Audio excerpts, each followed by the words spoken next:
This video is a continuation of the previous video. This is another carnival shot where at low light with the long shutter speed created this very interesting abstract photo. It's the moon. These are the chairs spinning. They're going so fast that they create these streaks. Usually they're light trails, but in this case they were more like shadow trails. Kitten playing with a ball. This is a Star Trails scene taken over many hours at a lake in Oregon. This is the same kitten as a cat with a plate of pancakes and a very funny look on her face.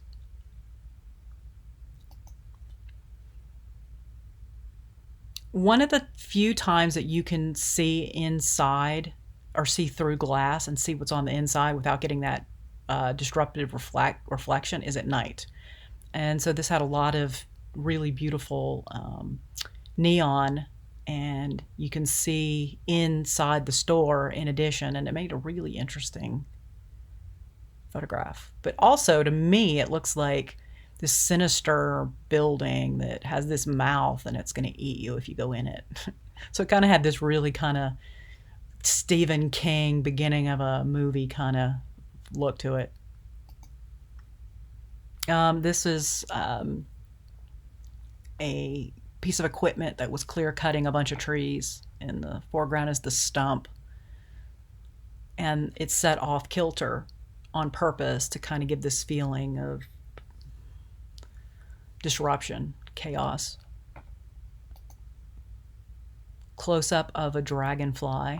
So they are in the water for 6 years before they come out, and you see the little ring right here? The water droplets. The water droplets were drying. So their wings are still kind of, when they come out of the water and they get out of that last skin, their wings are crumpled, and this one was letting its wings dry, and you can see the water drop spots from the water droplets as it was drying. This is inside Frank Lloyd Wright, one of his house and studio in Wisconsin. And the woman looking out very contemplatively really makes this scene. You've got this really interesting flow from the subjects in the foreground through the house to her looking out. What is she thinking about? Everything's very bright out there because the house is so dark on the inside that it just, what is she thinking about? What's going on? Makes a very interesting shot.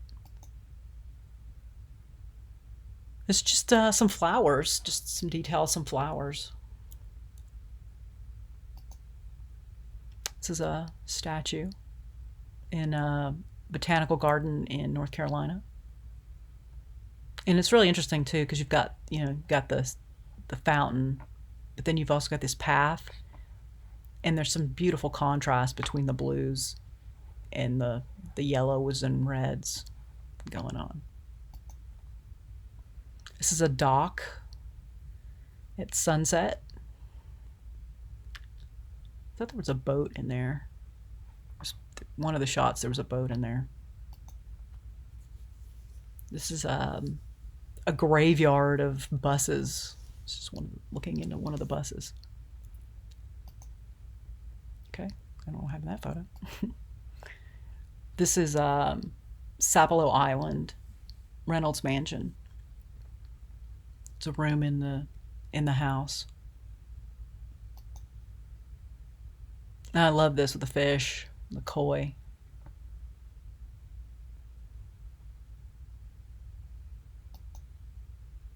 Just abstraction, some flowers floating, narrow depth of field, sunlight hitting them. It's a beautiful abstract shot. This was a shot of a house that had been hit by a hurricane. It was on the Santa Rosa beach in Florida.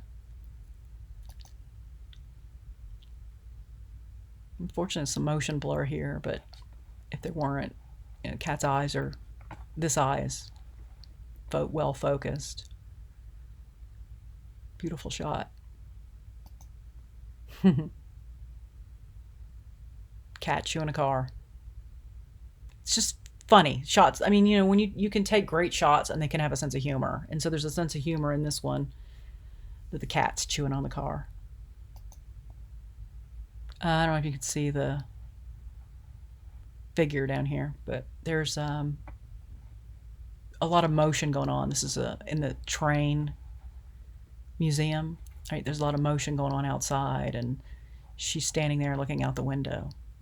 And you don't see her right away. You start to see everything else, and then you realize she's there. What's her story? Okay. So these photographs are taken by me over decades. And I consider myself a photographer and not just someone with a camera app because there's purpose and intention in every photo I take. There's an attempt to tell a story.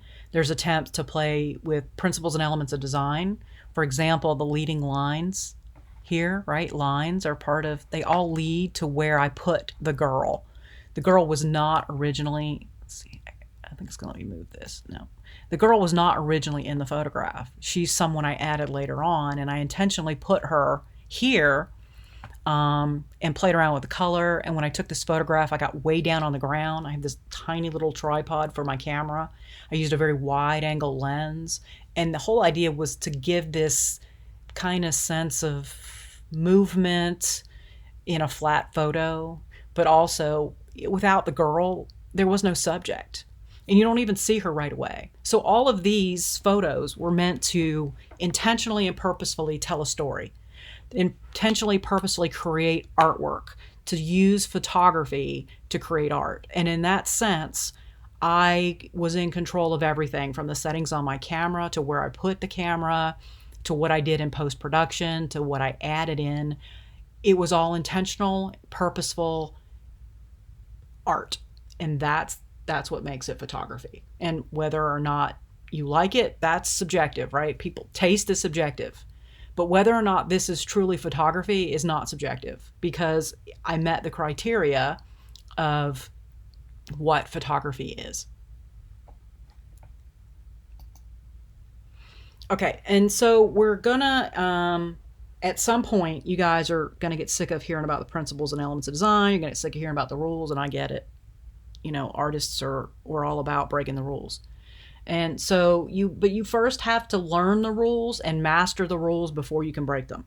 So that's first, right? So, and even after you start breaking them, you're still going to break them in a way that still honors them, right? You're not just going to go do whatever and say, oh, well, this is art. There needs to be purpose and intention in you breaking the rules, okay? All right, so one of the things you can do to get more interesting, creative shots by breaking the rules in the right way is tilting your camera. It helps change the orientation. It makes the shot more interesting. And it causes people to look again. Like, for instance, look at the shot on the left. I took this at, there was a thing that they did at the Illuminate that they do at the cemetery in, I'm trying to remember the name of the cemetery, King Memorial, the one off of that. They light everything up and they let you come in at night. And normally they don't let people in the cemetery at night. So they only do it for special occasions. And this was one of those occasions. And the mausoleum for Dr. King was lit up. And the first shot, it follows the principles and elements. It meets the rules, but I don't know, it's boring. By tilting the camera, it made it a much more interesting shot because it's kind of hard to explain sometimes why. But the why behind why I think this is much more interesting is because it's something that normally you expect to see straight up and down like that in the shot on the left. In the shot on the right, you don't expect to see it off kilter. It makes it noticeable. Here's this huge, heavy mausoleum that's tilted, and it breaks that structure that we normally work off of or normally see when we look at buildings. And so it gives it something interesting that says, hey, look at me. I'm this giant, heavy building that's not perfectly on grid. And if you're going to do this, if you're going to tilt your camera, you really need to tilt it. If you tilt it just a little bit, it's going to look like you messed up and didn't know what you were doing. So you see how I didn't just tilt it a little bit. I tilted this probably what? Oh, I don't know. What is it? 25 degrees. So you really want to tilt it quite a bit. You don't want to just tilt it a little bit. Otherwise, it does look like you didn't do it intentionally. It looks like your camera wasn't straight. Okay, it's hard to capture movement in a static image unless you allow some motion blur, right? And here's the difference between two shots I took at the Gwinnett County Fair. The one is the ride was letting people on, so it had stopped, and I took a picture of it. And while it's perfectly fine for a shot, it's not interesting because it's not moving, and it's a ride. It should be moving. So the one on the right, I waited until it was in motion, and then I took long exposures. These exposures are longer than just pressing the camera shutter. You have to use a cable release.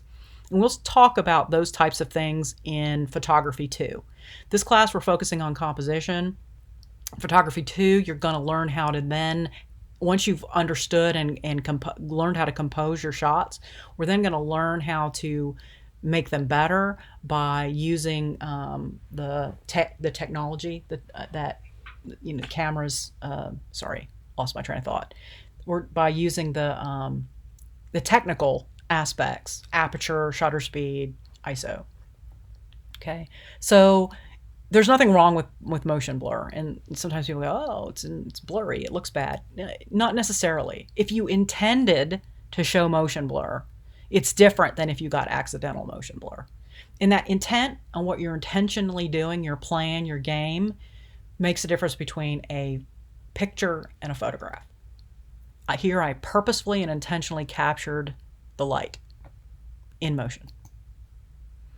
All right, so I cut off the face so that the focus was on the cheek pouch, right? So it made it very more pronounced as to what was going on. To focus on the eye, the corn, the cheek pouch. This is the subject matter, right? That's breaking a rule. Because normally when you take pictures, portraits are of the face, the whole face. And here, I cropped off part of the chipmunk's face so that the focus would be on the act of gathering corn and not on the chipmunk. You can use a very narrow focus so that only a tiny part of your photo is in focus and everything else is abstracted. And these are flowers. They're just flowers I got very, very close to, focused very narrowly on one tiny little part and let everything else blur out and created these gorgeous abstract shots.